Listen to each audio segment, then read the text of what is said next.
வினசனியர் முதல்வருக்கும் எனது முதற்கண் வணக்கங்கள். நமது யூடியூப் மூலம் இன்றைய பயிற்சியின் தலைப்பு நியூ ஜீவன் ஆனந்த். பிளான் நம்பர் பார்த்துட்டிங்கன்னா 715 ஓகேங்களா. ஸோ இந்த திட்டத்தை பற்றி இன்றைக்கி பார்க்கலாம், அதோட பெனிஃபிட்ஸையும் பார்க்கலாம், யார் எலிஜிபிள், என்ன பெனிஃபிட் அப்படிங்கிறது பார்க்கலாம். ஸோ திட்டத்தோட என்ன சொன்னோம், 715 சொன்னோம். இந்த திட்டம் யாருக்கு கொடுக்கலாம் அப்படின்னு பார்த்துட்டிங்கன்னா, குறைந்தபட்சம் 18 வயது நிரம்பிய நபர் முதல் 50 வயது நபர் வரை இந்த திட்டத்தை நம்ம கொடுக்கலாம். So 18 age completed till 50 age என்பிடி. ஸோ இதுதான் இந்த ஸ்கீமோட entry age and maximum age ஓகேங்களா. So maximum age and maturity, முதிர் வயது அதிகபட்சம் 75 ஓகேங்களா. முதிர் வயது அதிகபட்சம் 75 என்ன மீனிங் அப்படின்னா, நம்ம கொடுக்கக்கூடிய பாலிசி டேர்மும் நம்ம கொடுக்கக்கூடிய வயது ரெண்டையும் ஆட் பண்ணால் 75க்கு கிராஸ் ஆகாமல் பார்த்துக்கணும். இதுதான் அதோட கான்செப்ட் ஓகேங்களா. ஸோ குறைந்தபட்சம் பாலிசி காலம் அப்படின்னு பார்த்துட்டிங்கன்னா 15, அதிகபட்சம் பாலிசி காலம் அப்படின்னு பார்த்துட்டிங்கன்னா 35. ஸோ 15 வருஷத்துலேருந்து 35 வருஷம் வரைக்கும் நம்ம ஏதோ ஒரு டேர்ம் நம்ம சூஸ் பண்ணிக்கிறோம், அந்த கஸ்டமரோட நீடுக்கு ஏற்ற மாதிரி நம்ம சூஸ் பண்ணிக்கிறோம் ஓகேங்களா. ஸோ இதில் மினிமம் சம் அஷ்யூர்ட் பார்த்துட்டிங்கன்னா 2 lakhs, அதிகபட்சம் லிமிட் கிடையாது, நம்ம வாடிக்கையாளரோட தேவைக்கு ஏற்ற மாதிரி நம்ம பாலிசி கொடுக்கலாம். So minimum sum assured 2 lakhs, maximum no limit as per the customer requirement நம்ம எடுக்கலாம் ஓகேங்களா. அடுத்து சம் அஷ்யூர்ட் எத்தனை மடங்காக இன்க்ரீஸ் பண்ணி கொடுக்கலாம், சம் அஷ்யூர்ட் எத்தனை மடங்காக இருக்கலாம்னு பார்த்துட்டிங்கன்னா 2 lakhsலேருந்து 4.5 lakhs சம் அஷ்யூர்ட் இந்த ரேஞ்சுக்குள்ளே நீங்கள் ஒரு சம் அஷ்யூர்ட் கொடுக்குறீங்க அப்படின்னா 5000 டைம்ஸாக மல்டிபிள்ஸாக நம்ம கொடுக்கலாம் ஓகேங்களா. இதே 4.5 lakhsலேருந்து 9 lakhs இந்த ரேஞ்சில் நீங்கள் சம் அஷ்யூர்ட் கொடுக்குறீங்கன்னா மல்டிபிள்ஸ் 50,000 அப்படிங்கிற ரேஞ்சில் கொடுக்கலாம். இதே 9 lakhsக்கு மேலே சம் அஷ்யூர்ட் கொடுக்குறீங்கன்னா 1 lakh மல்டிபிளில் நம்ம பாலிசி கொடுக்கலாம். ஸோ இது ஒரு விஷயம் தெரிஞ்சுங்க ஓகேங்களா. அடுத்து கமெண்ட்ஸ் பண்ணுற ரிஸ்க் எப்போ ரிஸ்க் கவரேஜ் ஸ்டார்ட் ஆகும் அப்படின்னு பார்த்துட்டிங்கன்னா, பாலிசி எடுத்ததுலேருந்தே ரிஸ்க் கவரேஜ் ஸ்டார்ட் ஆகிடும். இது தெரிஞ்சுக்க ஓகே. இதில் டெத் பெனிஃபிட், அதாவது இறப்பு பயன், டெத் பெனிஃபிட் பார்த்துட்டிங்கன்னா சம் அஷ்யூர்ட் ஆன் டெத் அப்படின்னு சொல்கிறோம் ஓகேங்களா. இந்த சம் அஷ்யூர்ட் ஆன் டெத் அப்படின்னு எப்படி கால்குலேட் பண்ணுவாங்க அப்படின்னா, இந்த சம் அஷ்யூர்ட் ஆன் டெத் ரொம்ப சிம்பிளாக கால்குலேட் பண்ணலாம் ஈஸியாக. நம்ம என்ன பேசிக் சம் அஷ்யூர்ட் எடுத்துருக்கோமோ, நம்ம சூஸ் பண்ணுற நம்ம எடுத்துருக்கிற பேசிக் சம் அஷ்யூர்டு 2 lakh 3 lakh ஏதோ ஒரு சம் அஷ்யூர்ட் எடுத்துருப்போம், அந்த சம் அஷ்யூர்ட்லேருந்து 125% அதுதான் சம் அஷ்யூர்ட் ஆன் டெத்துன்னு சொல்லுவோம் ஓகேங்களா. இந்த வேல்யூ 7 நம்ம வருடம் செலுத்தக்கூடிய வருட பிரீமியத்திலிருந்து 7 மடங்குக்கு குறைவாமல் இருக்க வேண்டும். இப்போ எக்ஸாம்பிள், ஒரு கஸ்டமர் என்ன இயர்லி பிரீமியம் எடுக்கிறாரோ அல்லது மற்ற மோடு எடுத்தாலும் அது இயர்லியை கன்வெர்ட் பண்ணிக்கிறோம் ஓகேங்களா. ஸோ இயர்லி பிரீமியம் என்ன வருதோ அந்த இயர்லி பிரீமியத்திலிருந்து 7 டைம்ஸ் அது ஒரு வேல்யூ வருங்களா. அதே மாதிரி நம்ம சூஸ் பண்ணுற பேசிக் சம் அஷ்யூர்ட்லேருந்து 125% அது ஒரு வேல்யூ வருமா. இந்த ரெண்டு வேல்யூவில் எது அதிகமாக இருக்கோ அதுதான் நம்ம சம் அஷ்யூர்ட் ஆன் டெத் அப்படின்னு சொல்லி கொடுப்போம் ஓகேங்களா. இந்த சம் அஷ்யூர்ட் ஆன் டெத் கூட அடிஷனல் என்ன கொடுப்போம் அப்படின்னா, அவருக்கு சிம்பிள் ரிவர்ஸ் ரேட் போனஸ், அதாவது இறப்பு வரை உண்டான போனஸ் கொடுக்கப்படும்.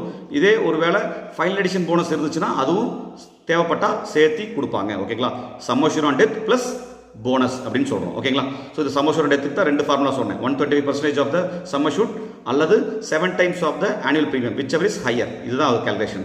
இந்த வேல்யூ இன்னொரு கண்டிஷனும் இருக்குது, அவர் இதுவரைக்கும் செலுத்தி இருக்கிற ப்ரீமியத்திலிருந்து 105%க்கு குறைவாமல் இருக்க வேண்டும் அப்படிங்கிறோம். ஸோ அதுக்கு குறையாமல் நம்ம ஒரு ரிஸ்க் கவரேஜ் அவருக்கு தரோம் ஓகேங்களா. ஸோ இதுதான் பாலிசி காலத்துக்குள்ளே ஒருவேளை ஒரு இன்ஃபோர்ஸில் இருக்கிற பாலிசியாக இருந்தால் அவருக்கு டெத் கவரேஜ் நம்ம கொடுக்கக்கூடிய தொகை ஓகேங்களா. இதே பாலிசி காலம் முடிந்த பின், அதாவது பாலிசி டேர்ம் முடிஞ்சிருது, அதுக்கப்புறம் என்ன தருவோம் அப்படின்னா சம் அஷ்யூர்டு தந்துடுறோம், அதாவது free insurance coverage some assured அவருக்கு தந்துடுறோம் ஓகேங்களா. ஸோ இந்த பிளானோட ஹைலைட்டே இதுதான்.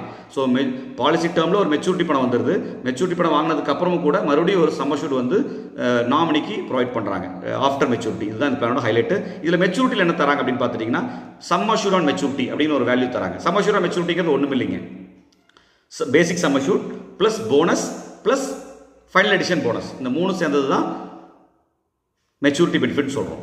Some assured plus bonus plus final edition bonus, இந்த 3மே சேர்ந்தது தான் நம்ம மெச்சூரிட்டி வேல்யூவாக நம்ம தரோம் ஓகேங்களா. இந்த பிளானில் நம்ம தரோம் ஓகேங்களா. இது லாபத்தில் பங்கு பெறும் திட்டம், நிறுவனத்தோட லாபத்தை பொறுத்து வருடம் ஒரு போனஸ் அக்குமுலேட் ஆகிட்டே வரும். அந்த ஸ்கீமில் என்ன டேர்மில் போட்டிருக்காங்களோ அதுக்கேற்ற மாதிரி ஒரு போனஸ் அக்குமுலேட் ஆகி வச்சுருப்பாங்க ஓகேங்களா. ஸோ இந்த இடத்துல ரைடர்ஸ் அடிஷ்னல் பெனிஃபிட் தேவைப்பட்டால் கூடுதலாக ரைடர்ஸ் எடுக்கலாம். ரைடர்ஸ் பார்த்தீங்கன்னா 3 ரைடர் இன்க்ளூட் பண்ணலாம். என்னென்ன ரைடர் தேவைப்பட்ட இன்க்ளூட் பண்ணலாம்னா, accident death and disability benefit rider அப்படிங்கிற ரைடர் எடுக்கலாம், அல்லது ஆக்சிடென்ட் பெனிஃபிட் ரைடர் அதை எடுக்கலாம். மற்றொரு ரைடர் டேர்ம் ரைடர் இந்த ரைடர்ஸ் வந்து தேவைப்பட்டால் இன்க்ளூட் பண்ணி கொடுக்கலாம். ஓகேங்களா, இந்த பிளானோட கொடுக்கலாம். ஓகே, ஸோ செட்டில்மெண்ட் ஆப்ஷனுங்கிறது என்ன, நமக்கு கிடைக்கக்கூடிய மெச்சூரிட்டி தொகை அல்லது டெத் பெனிஃபிட் இந்த தொகையை வந்து இன்ஸ்டால்மெண்ட்டில் ஸ்ப்ளிட் பண்ணி வாங்குகிறோம். அந்த ஆப்ஷனும் இருக்குது. தேவைப்பட்டால் அந்த வாடிக்கையாளர் செட்டில்மெண்ட் ஆப்ஷன் ஆப்ட் பண்ணி எடுக்கலாம், தேவைப்பட்ட எடுக்கலாம். எனக்கு லம்சமாக மெச்சூரிட்டி பெனிஃபிட் வேண்டாம், எனக்கு லம்சமாக டெத் பெனிஃபிட் வேண்டாம் அப்படின்னு நினைக்கிற கஸ்டமர் வந்து இந்த செட்டில்மெண்ட் ஆப்ஷனை யூஸ் பண்ணி இன்ஸ்டால்மெண்ட்டில் அந்த ரிட்டர்ன்ஸை வாங்கலாம். டெத் பெனிஃபிட்டாக இருந்தால் நாமினி வாங்குறாங்க, மெச்சூரிட்டி பெனிஃபிட்டாக இருந்தால் அந்த கஸ்டமரே வாங்குறாரு. இது தெரிஞ்சுக்கங்க. செட்டில்மெண்ட் ஆப்ஷன் அப்படின்னு ஒரு ஆப்ஷன் இதில் இருக்குது. ஓகேங்களா, அடுத்து மோடு பணம் செலுத்தும் முறை. பணம் பார்த்தீங்கன்னா yearly, half yearly, quarterly, monthly அப்படின்னு எடுக்கலாம். மந்த்லியில் பார்த்தீங்கன்னா பேங்க் மூலிமா, அதாவது நேஷன் சொல்லுவோம், த்ரூ பேங்க் மூலிமா நேஷங்கிற கான்செப்ட் மூலிமா எடுக்கலாம். அல்லது த்ரிபிள்எஸ் சம்பள சேமிப்பு திட்டம், அதுலேயும் பாலிசி எடுக்கலாம். இதில் நேஷனில் பாலிசி எடுக்கிறப்ப நம்ம மூணு டியூ வந்து பாலிசி எடுக்கிறப்பே வாங்கி ஆகும். ஒரு கஸ்டமர்கிட்ட பாலிசி வாங்குறப்பயே 3 மந்த்லி டியூவை வாங்கிட்டு தான் நம்ம பாலிசி கொடுக்க முடியும். ஸோ இதுதான் வந்து மந்த்லி நேஷ். ஸோ ஒன்ஸ் 3 டியூ வாங்கிட்டு நம்ம பாலிசி லாகின் பண்ணி கொடுத்துட்றோம் அப்படின்னா அந்த குறிப்பிட்ட நாளுக்குள்ள அந்த நேஷை வந்து அப்ரூவல் கொடுக்கணும். அதாவது வேலிடேஷன் அப்படின்னு சொல்லுவோம். அந்த அப்ரூவல் வந்து கஸ்டமர் கொடுக்கணும்.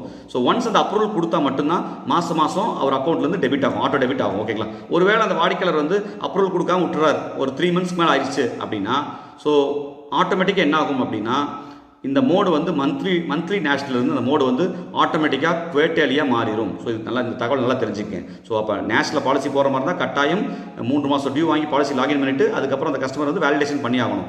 ஸோ வேலிடேஷன் பண்ணாமல் விட்டார்னா 3 மந்த்ஸ் தாண்டிடுச்சுன்னா பாலிசி போட்டதுலேருந்து ஆட்டோமேட்டிக்காக குவார்ட்டர்லி மோடுக்கு அது கன்வெர்ட் ஆயிரும். ஆட்டோமேட்டிக் கன்வெர்ட் ஆகி தெரிஞ்சுக்கு இந்த பாயிண்ட் வந்து தெரிஞ்சுக்கு. இந்த mode of payment grace period வழக்கம் போல் 30 நாட்கள். பாலிசி எடுத்த காலத்துலேருந்து 30 நாள் இருக்குது. இயர்லி, ஹாஃப் இயர்லி, குவார்ட்டர்லி இந்த 3 மோடில் எது எடுத்திருந்தாலும் 30 days கிரேஸ் பீரியட் இருக்குது. அதே வந்து மந்த்லி எடுக்கிறாரு அப்படின்னா அந்த டேட்டில் தான் டெபிட் ஆகும். ஸோ அப்போ மந்த்லி மோடில் வந்து 15 days வந்து கிரேஸ் பீரியட் இருக்குது. எது அந்த லேட் ஃபீஸ் மட்டும் வராது 15 days. நல்லா தெரிஞ்சுங்க, லேட் ஃபீஸ் மட்டும் வராது இந்த 15 days. So 15 days grace period இருக்குது. இதே இயர்லி, ஹாஃப் இயர்லி, குவார்ட்டர்லியாக இருந்தால் 30 days கிரேஸ் பீரியட் இருக்குது. இந்த பாயிண்ட் தெரிஞ்சுங்க. ரிபேட் அப்படின்னா ஒரு வாடிக்கையாளர் வந்து இயர்லி மோட் எடுக்கிறார் அப்படின்னா அவருக்கு 2% அவருக்கு ஒரு ரிபேட் டிஸ்கவுண்ட் வந்து எல்ஐசி நிறுவனம் அந்த பிரீமியத்தில் டேப்லெட் பிரீமியத்திலிருந்து ஒரு அமௌண்ட் வந்து டிஸ்கவுண்டாக அந்த வாடிக்கையாளர் தராங்க. எப்போ இயர்லி மோட் எடுக்கிற ரிபேட்டாக தராங்க. ஓகேங்களா, இதே வந்து ஹாஃப் இயர்லி மோட் எடுக்கிற வாடிக்கையாளருக்கு 1% டேப்லெட் பிரீமியத்திலிருந்து ஒரு ரிபேட் தராங்க, டிஸ்கவுண்ட் தராங்க. ஓகேங்களா, இதே குவார்ட்டர்லி, மந்த்லி நேஷோ ஒரு மந்த்லி ட்ரிபிள்எஸ் எடுக்கிறாங்கன்னா அந்த வாடிக்கையாளருக்கு எந்த விதமான ரிபேட்டும் கிடையாது. ஸோ இயர்லியாக இருந்தால் 2% ரிபேட்டு, ஹாஃப் இயர்லியாக இருந்தால் 1% ரிபேட் வழங்கப்படும் டேப்லெட் பிரீமியத்திலிருந்து. இது தெரிஞ்சுக்க தகவல். அதே மாதிரி ஒரு வாடிக்கையாளர் ஹை சமர்ஷூட் போகிறார், அதாவது சமர்ஷூட் வந்து அதிகமாக போகிறார், ஒரு 2 lakhs ஒரு 5 lakhs போகிறார், 10 lakhs போகிறார், ஹை சமர்ஷூட் போகிறப்ப என்ன ஆகும்னா அவருக்கும் அந்த வாடிக்கையாளருக்கும் ஒரு ரிபேட் வந்து வழங்கப்படும், நிறுவனம் வழங்கப்படும். என்ன ரிபேட் அப்படின்னா, இப்போ 2லேருந்து 5 lakhs வரைக்கும் எந்த ரிபேட் கிடையாது. இதே வந்து 5 lakhsலேருந்து 10 lakhs வரைக்கும் சம்மர்ஷூட் சூஸ் பண்ணுற வாடிக்கையாளருக்கு 2.5% ஆஃப் த பேசிக் சம்மர்ஷூட் வந்து தராங்க. ஓகேங்களா, தௌசண்ட்ஸ்க்கு. ஓகேங்களா, அடுத்து 10 lakhsக்கு மேலே சம்மர்ஷூட் சூஸ் பண்ணுற கஸ்டமருக்கு 4.5% தௌசண்ட்ஸ்க்கு ஆஃப் த பேசிக் சம்மர்ஷூட் அது வந்து ரிபேட்டாக தராங்க. ஓகேங்களா, இந்த விஷயமும் தெரிஞ்சுக்கங்க. அடுத்து பெய்டப் வேல்யூ. ஒரு வாடிக்கையாளர் வந்து 1 year கிராஸ் பண்ணி கட்டிட்டாங்க அப்படின்னாலே அந்த பாலிசி வந்து பெய்டப் அப்படின்னு அக்குமுலேட் ஆகும், பெய்டப் வேல்யூவாக மாறிடும். ஸோ அந்த பெய்டப் வேல்யூ தந்துருவாங்க. So minimum condition 1 full year பே பண்ணியிருந்தால் பெய்டப் அப்படிங்கிற விஷயம் இன்க்ளூட் ஆகிருக்கு. அடுத்து சரண்டர். அதே மாதிரி ஒரு சூழ்நிலையில் கட்ட முடியல அப்படின்னா சரண்டர் அப்படிங்கிற ஆப்ஷன் வச்சுருக்காங்க. ஸோ அதுவும் இந்த திட்டத்தில் இருக்குது. இதில் பார்த்திங்கன்னா லோன் பார்த்திங்கன்னா 1 year கம்ப்ளீட் ஆனதுக்கப்புறம் லோன் எலிஜிபிலிட்டி அந்த வாடிக்கையாளருக்கு உண்டு. லோன் பார்த்திங்கன்னா மேக்ஸிமம் எந்த பர்சன்டேஜ் தருவாங்க அப்படின்னு பார்த்திங்கன்னா, ஃபோர்ஸில் இருக்கிற பாலிசியாக இருந்தால், நடைமுறையில் இருக்கிற பாலிசியாக இருந்தால், 2 full yearsக்கு முன்னாடி லோன் எடுக்கிற மாதிரி இருந்தால் மேக்ஸிமம் 50% வந்து லோன் எலிஜிபிலிட்டி உண்டு. இதே வந்து 2 yearsக்கு அப்புறம் லோன் எடுக்கிற கஸ்டமராக இருந்தால் அவருக்கு 75% வந்து லோன் எலிஜிபிலிட்டி உண்டு. இது தெரிஞ்சுக்கங்க. அதே வந்து பெய்டப் பாலிசியாக இருந்தால், அதாவது கட்ட முடியாத சூழ்நிலை 1 yearக்கு அப்புறம் பெய்டப் ஆகிருந்து அந்த மாதிரி சூழ்நிலை இருக்கிற பாலிசியாக இருந்தால் பெய்டப்பான பாலிசிக்கு நமக்கு 40% வந்து மேக்ஸிமம் லோன் எலிஜிபிலிட்டி உண்டு. எப்போனா 2 yearsக்குள்ளே லோன் எடுத்தால். ஓகேங்களா, இதே 2 yearsக்கு அப்புறம் லோன் எடுக்கிற மாதிரி இருந்தால் அவருக்கு 65% வந்து மேக்ஸிமம் எலிஜிபிலிட்டி உண்டு. இது லோனோட கான்செப்ட், இதுவும் தெரிஞ்சுக்கங்க. அடுத்து டேட் பேக் இன்ட்ரெஸ்ட் அப்படின்னா பாலிசியை வந்து நிதியாண்டுக்கு முன்னாடி நம்ம தள்ளி போடலாம். ஸோ அந்த ஆப்ஷன் வந்து உண்டு. ஸோ இதுதான் இந்த திட்டத்தில் சிறப்பு அம்சங்கள். என்ன எலிஜிபிலிட்டி என்ன கண்டிஷன் அப்படிங்கிறது. ஸோ இதில் சம்மரியாக பார்க்கணும் அப்படின்னா, ஒரு ஷார்ட்டாக சம்மரியாக பார்க்கணும்னா 80லேருந்து 50 ஏஜ் வரைக்கும் இருக்கிற நபர்கள் 15லேருந்து 35 இயர்ஸ்க்குள்ளே ஏதோ ஒரு பாலிசி நம்ம சூஸ் பண்ணி 2 lakhsக்கு மேலே சம்மர் ஷூட் சூஸ் பண்ணி நம்ம கொடுத்துட்டு மெச்சூரிட்டியில் சம்மர் ஷூட் ப்ளஸ் போனஸை வாங்குகிறோம், ப்ளஸ் ஃபைனல் போனஸை வாங்குகிறோம். மெச்சூரிட்டிக்கு முன்னாடி ரிஸ்க் கவரேஜ் ஆச்சுன்னா 120% of the sum assured plus accumulated bonus அது வாங்குகிறோம். இதே டெத் பெனிஃபிட் வந்து மெச்சூரிட்டிக்கு அப்புறம் வாங்குறாரு அப்படின்னா, மெச்சூரிட்டி பணம் வாங்கினதுக்கப்புறம் அடிஷ்னலாக ஒரு சம்மர் ஷூட் வந்து அந்த ஃபேமிலிக்கு நாமினிக்கு தராங்க. இது அந்த பிளானோட ஹைலைட்டான விஷயம். ஸோ இந்த திட்டத்தை பற்றி ஸ்டடி பண்ணி வாடிக்கையாளருக்கு எவ்வளோ முடியுமோ கொண்டு செலுத்தலாம் என்று கூறி இன்றைய பயிற்சியை நிறைவு செய்கிறேன். நன்றி, வணக்கம்.